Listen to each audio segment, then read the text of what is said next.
15ই মে থেকে আন্দোলন শুরু বিকাশ ভবনের সামনে। বিকাশ ভবনের গেট ভেঙে ঢুকে যান চাকরিহারারা, আর সেই দিন থেকে এখনো পর্যন্ত চাকরিহারা অনেকেই তারা বসে আছেন বিকাশ ভবনে।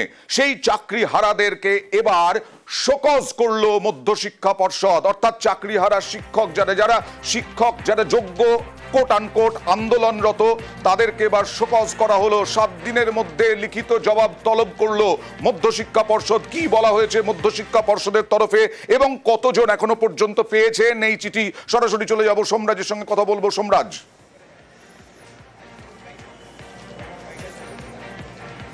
দেখো, চাকরিহারা শিক্ষকদের মধ্য থেকে এখনো পর্যন্ত 3 জন তারা শোকজের চিঠি পেয়েছেন বলে আমরা জানতে পারছি।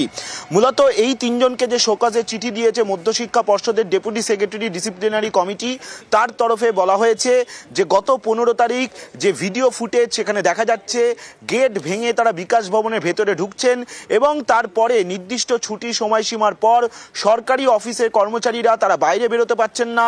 সেখানে স্টেট ভিজিলেন্স অফিসের যারা আধিকারিকরা ছিলেন, স্টেট অ্যাডমিনিস্ট্রেটিভ ট্রাইব্যুনালের অনেক আধিকারিক ছিলেন, তারা আটকে গেছিলেন।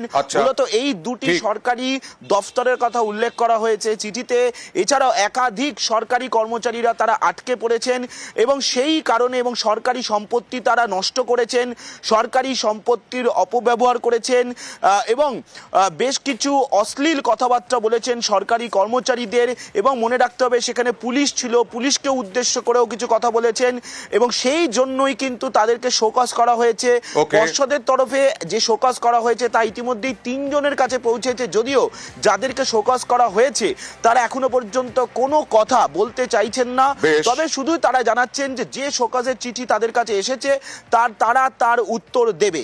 বেশ, আরো একটা বিষয় রয়েছে।